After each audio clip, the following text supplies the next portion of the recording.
Hey guys, how's it going? Just coming at you with another video here. I got something to talk about.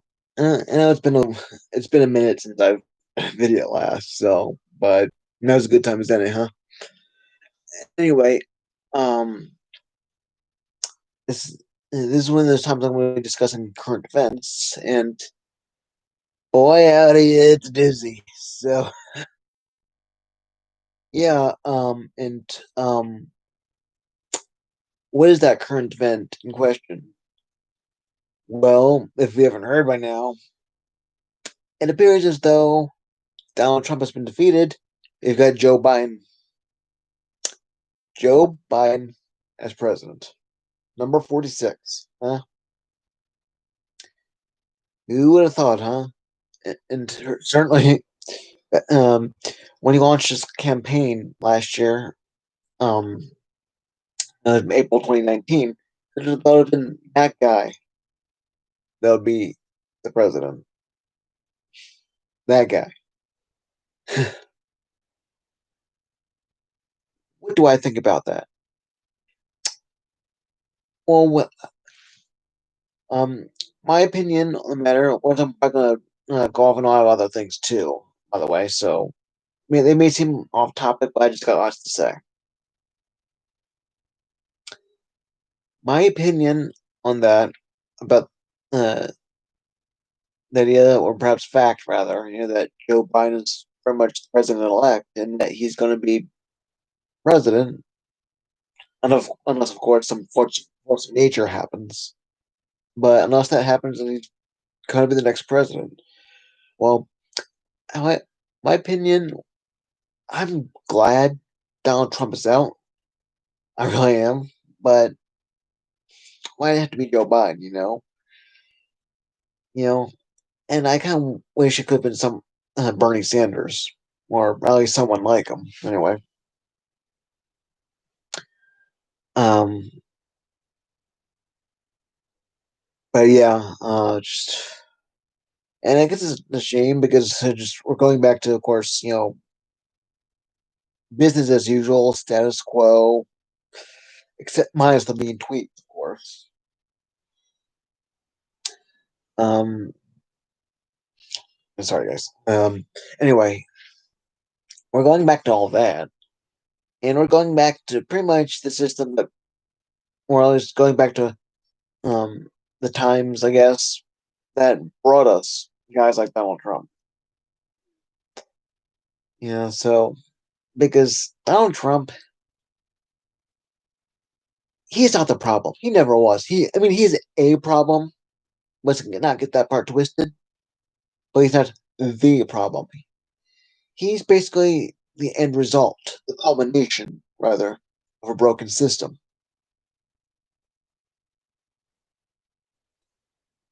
And that broken system is, well, broken. And it kind of sucks that we don't have a president right now that's going to fix it.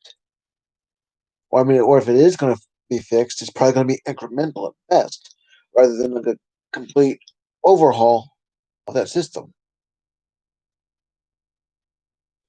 Who's to say that that system won't bring about another guy like Donald Trump, or at least like a more competent one, as opposed to guys like Donald Trump? He's basically an incompetent buffoon. So,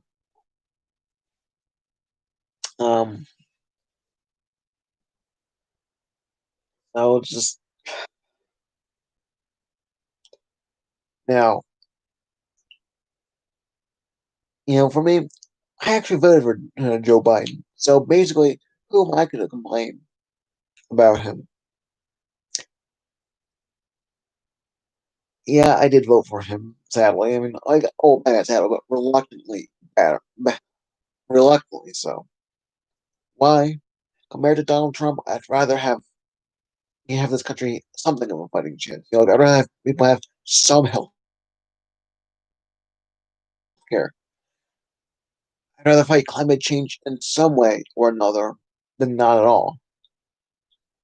Um, if anything, he's probably going to get us back into the Paris Agreement, which Trump closed out of. And quite frankly, I'd rather have something like the Green New Deal. So far as foreign policy is concerned, I'd rather get back in the Iran deal, which was working, but we pulled it out. We pulled out of it because Donald Trump, because he has to rip apart anything that Obama ever did. I mean, at least any good thing that the man gave us. That because why? Because he had his war criminals packed into his administration, and it's got Obama's name on it. Obama is like the bane of his existence. So yeah, it's and as far as I say, something like $15 minimum wage. If he even believes in it, I hope he does. Well, it sounds like he does, given what he was saying during the last debate. I don't know, but then again, I didn't actually watch it. But so I don't know. Just I'd rather have people pay workers pay the just due, and not you know so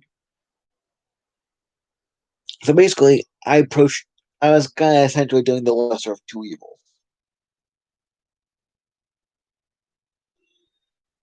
And I was approaching it with as principled a position as I possibly could.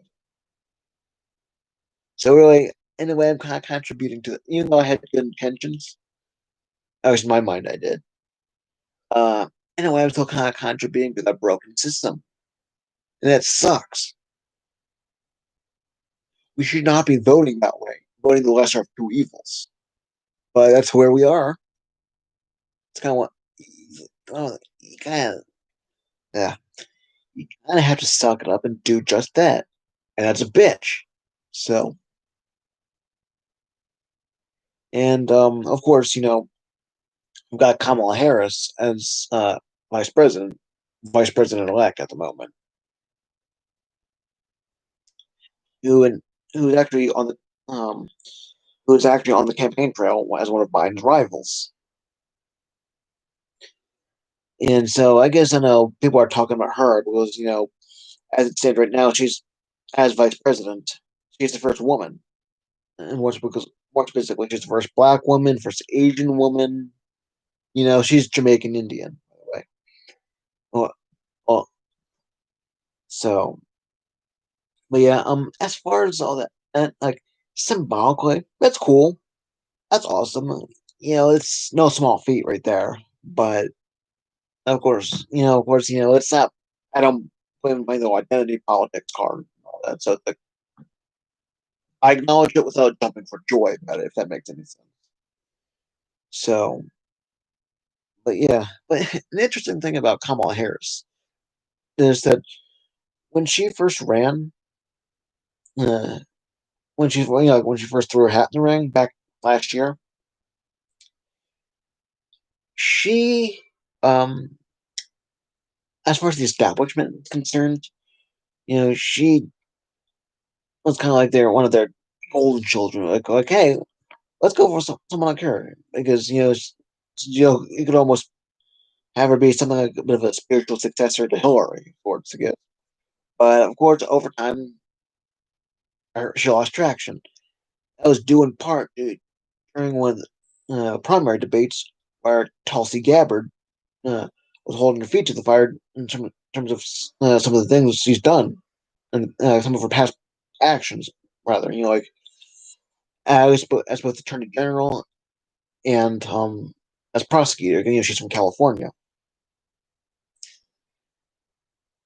and she, Tulsi Gabbard, she brought up things like you lock people up for uh, weed, after or blocked evidence for when it comes to innocent inmates being locked up unjustly. And it's if you ever witnessed what all went down back then, like when Tulsi Gabbard actually really pummeled her on that debate stage. It's like, yeah,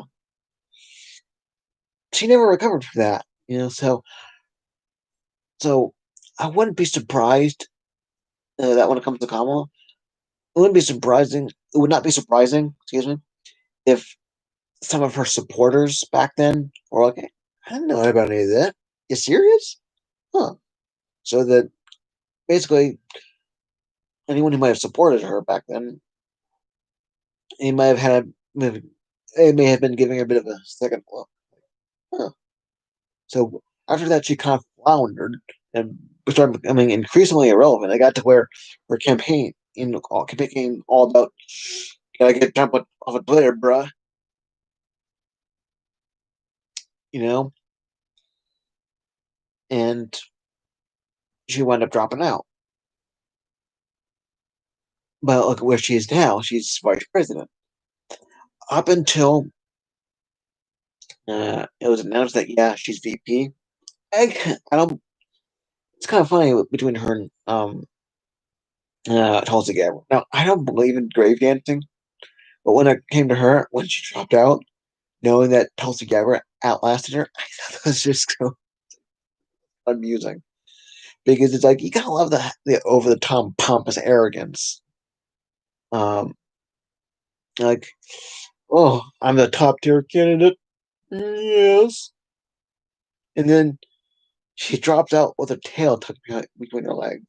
And the very person who she lambasted as like this uh, bottom tier candidate, ah, she dropped out before she did. Yeah, and when the whole I'm a top tier candidate thing, where that came about was right after the debate that I'm talking about. She was talking to Anderson Cooper, and he asked her, "What do you make about all that?" And she's like, "Well, I'm gonna sound modest. I'm like a top tier candidate, you know, and of course, she was saying all that, and even on stage when asked, what about what Congressman Gabbard was saying, yeah. And she was basically, beep, beep, beep, beep, she had Dick McGee's to say. So just, but now that now that she's VP, it kind of takes the humor out of it a little bit. So, and as an aside, how I found out um, that she'd become Biden VP. I was on vacation in Pennsylvania, and I was the hotel I was in. I was there swimming in the pool, of course. And I was just gotten out. I was checking my phone, and of course, I heard through Facebook and of course Twitter and all that. Oh look, Kamala Harris is VP, or Biden running mate. So yeah, um, but yeah, so but just Joe Biden and Kamala Harris. And as another thing too, we're talking about um what I want to say, symbolism and all that. Joe Biden is the first Catholic since JFK to be president because up until then JFK was the only Catholic president. Uh, Now he's just known as the first one. He's the first Catholic president, but as of now he can no longer be called the only. You know what I mean? So I guess that's cool. I guess but so but of course his religion. Uh, that's not my number one in terms of priorities. When I'm speaking as someone who's Catholic myself, so yeah. So, but and another thing too about Biden, Trump was running this campaign of like just socialist, commie, Marxist, blah blah blah blah blah, landing. You know, going like like if anything, I wish he was further left than he actually is. Sure, there's some areas where he's marginally better than Trump, but even then, he's like he's no FDR. Um, if anything, he's just like a moderate Republican with a D next to his name. So this is something I think that I'm gonna call Mike Figueredo of the Humanist Report said. Can't remember which video it was that he said it in, but he said that uh, I think it was likely that they were expecting Bernie to be the nominee, but then things happened the way they did, and then he dropped out. And since Biden was the nominee, they said, "All right, we were going to use these. We were going to use these talking points to begin with. We might as well. It's almost like we bought this product, might as well use it, or something like that. I'm sure you know what I mean. So, um, but yeah, that's pretty much it. That's pretty much the case. So and the thing about Bernie is that we saw what happened with Bloody Monday and Super Tuesday. You know, like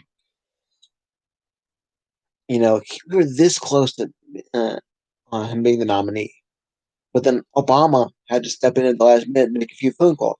Hell, Mayor Pete dropped out, Amy Klobuchar dropped out. I'm not sure if Tom Steyer had anything to do with it, but he dropped out not too long before then. He dropped out the day after my birthday. Interestingly. Um, but at least with the two of them, they dipped out, and Liz Warren uh, stuck around and siphoned votes from Bernie, and basically ganged up on him to the point where he never recovered from it. Now, to be fair, Bernie did make his mistakes. He didn't adjust like he should have. And right after he dropped out, and when it comes to aligning with Biden, he didn't use his leverage like he should have. So, like I said, he's not entirely blameless. He's made his mistakes. So let's not get that part twisted. Then again, to be fair, as far as him not adjusting strategically, I'm not sure if he would have been able to, but he could have at least tried. But and of course, another mistake he made was not letting his personal friendship with Biden get in the way. Like, rather than being hitting him on points like he's corrupt, he's the establishment, he's like Hillary Clinton. I'm the moderate. Come to me. So just but like I said, he made his mistakes, no doubt about it. So at the same time, they shoved him in the back. The establishment did. They ganged up on him, and to the point where he could not recover. So now, if Bernie had been the nominee, I'd have voted for him with a smile on my face. And given what's been happening the last few days, I can guarantee you would not have been like that. I think you know, and hell, if you notice, and Trump doesn't criticize him as much. The man's scared of him. So if Bernie were the nominee, or had been rather, it probably would have been a cakewalk. Just goes to show that you can't have nice things, huh?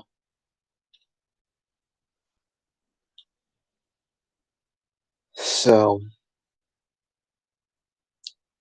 all that being said, I just hope that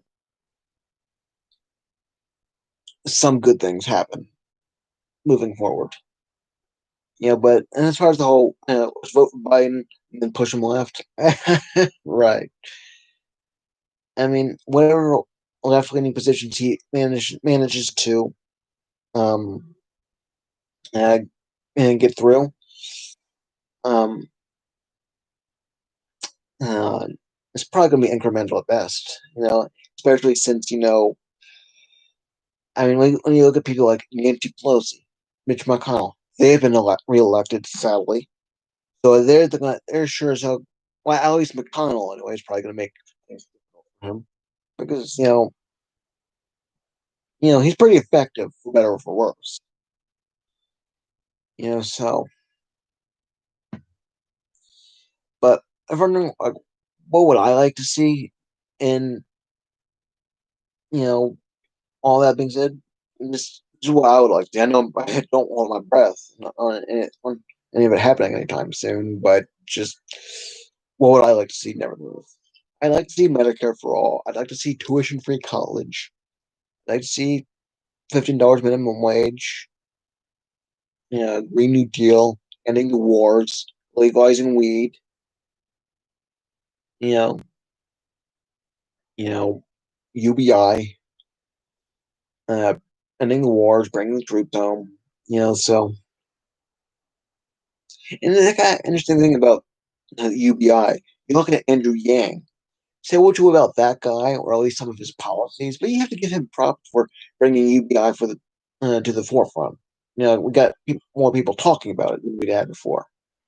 Say what you will about how he would have um, implemented UBI had he been elected president, but at the very least, you have to give him props for uh, talking about it because even though he may have um, yeah, he's really talked about other things too, and more props to him too. Yeah, props for him for that. But it's kind of interesting how UBI was kind of like his signature policy. Though to be fair, and I was during some of the debates, I think he was bringing up UBI at times where maybe didn't warrant bringing it up, so he may have sounded like a one trick pony for that a lot. But all that criticism like that is kind of mild, I'm sure. But just props to him for that. So. So just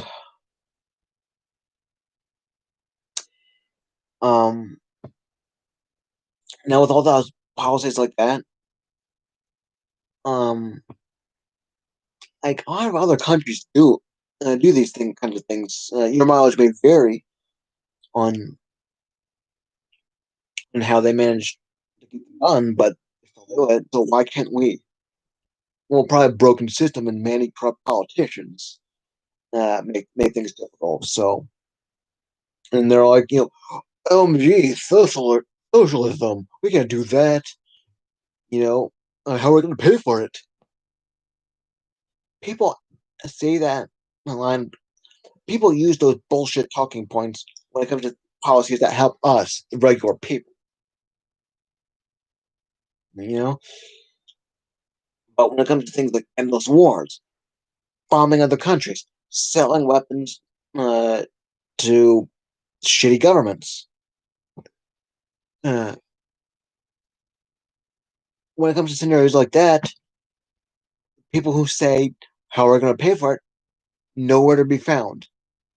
Uh, when you bring that up to them, I'm sure they're going to be like, yeah, you see, sun was in my eyes and see straight. I don't know. New phone, who dis?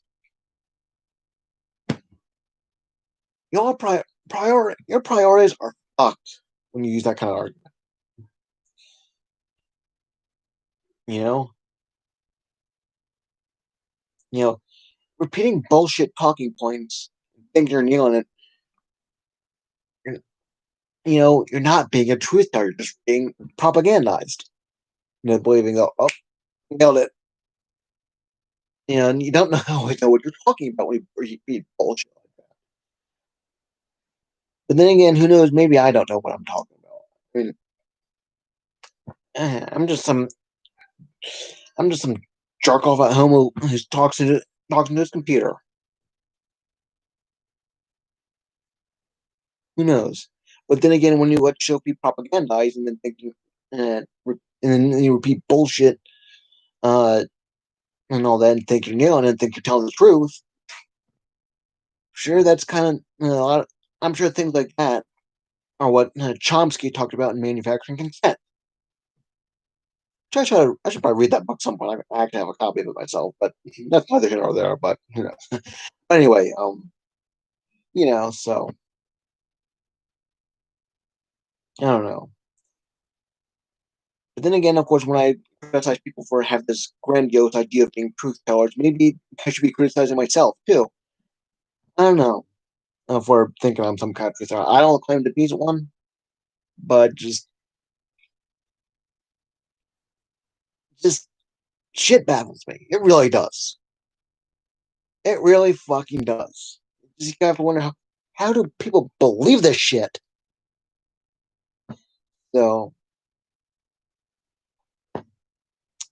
so I wish it'd been burning, but we've got who we've got. So, I mean, and I guess with all that being said, in, in a sense, I can understand why some people may have voted for back in 2016 because, he actually ran a pretty good campaign. Of course, he kind of had that outsider aspect to him. Basically, he's saying a lot of popular talking points. Like, fuck these straight girls. I'm not going to outsource. Uh, I'm going to bring the troops home. I'm going to keep your jobs here. Um, I'm going to protect your benefits. Excuse me. Now, he even took the boner due to the LGBT crowd. Not, how often do you hear Republicans doing that? Republicans traditionally don't support gay marriage or gay rights, and to the extent that they do, they support civil unions, which is basically a watered down version of gay marriage. Uh, but uh, but for someone like Trump to say, "Hey, LGBT, I'm gonna fight for you," it's like, yeah, you don't hear too many Republicans talk about those kinds of things, if even at all. So, and compared to Hillary, she was just status quo, business as usual. America's already great.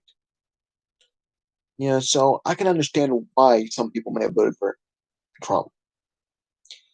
And I guess to be fair to Hillary, she probably was probably the lesser of two evils herself.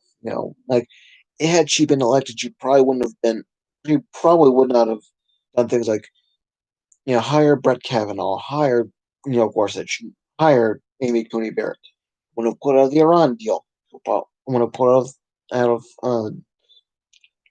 Paris agreement. So I guess on areas like that's like those, like she probably would have been the lesser of two evils. Would have been a shitty president, but marginally less than so. But it was her own fault that she lost.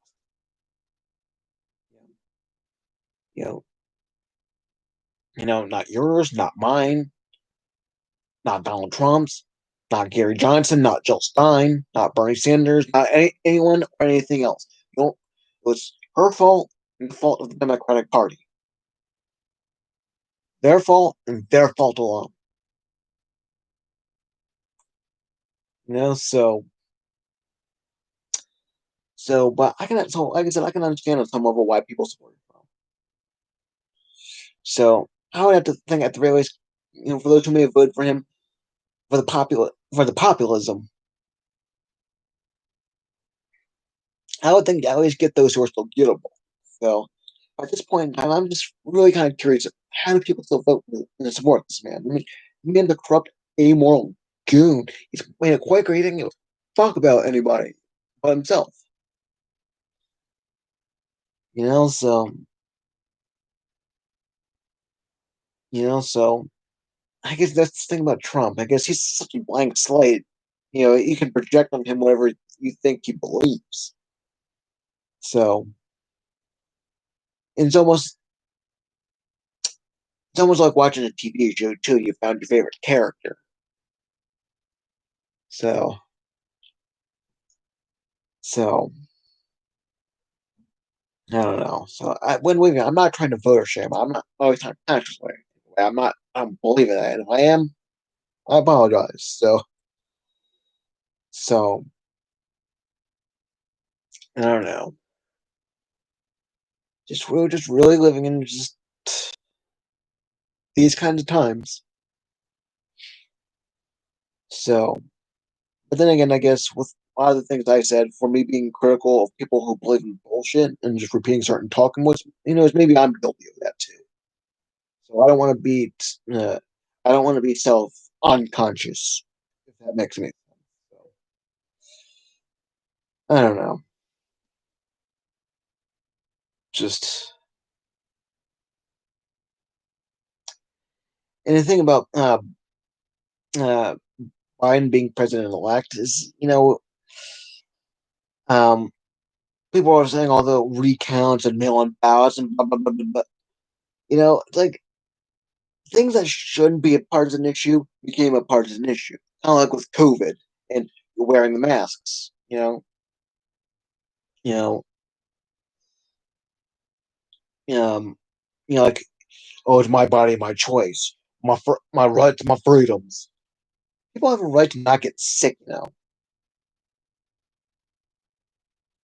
and you know, and I guess with this pandemic going on, you can understand why people may have why the whole idea of mail-in ballots came about. And when I voted, I did initially apply to um, use a mail-in ballot, and it never came, even though I filled my application. Then again, I was a little slow in doing so, but I managed to do so before the deadline. But then again, I guess I'm not sure if it never came or if it just too little, too late. And then if that was the case, it was my fault. So I wound up voting in person. Yes, I did wear my mask. So it's just all this bullshit talking about. It doesn't really you don't know what to believe, especially since some of these talking points and some of these uh, and a lot of other things are want to be used cynically.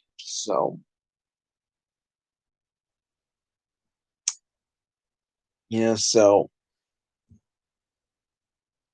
just and plus people are acting like the electoral college doesn't exist because it fucking does. So just I don't know. And I guess with all that really said, I'm talking for a little over half hour and some change. So it's probably after I end this video, there's probably gonna be some things I forgot to say right here, right here, right now. Damn it, I should have brought that part up. So okay, that's happened before. So I guess with all that, but I guess with all that really being said, tell me what you think. What do you think of all this? What do you think about what all I had to say? Do you agree with me? Disagree with me? What? What do you think of things? So I guess with all that being said, comment, subscribe. See you next time. Bye, guys.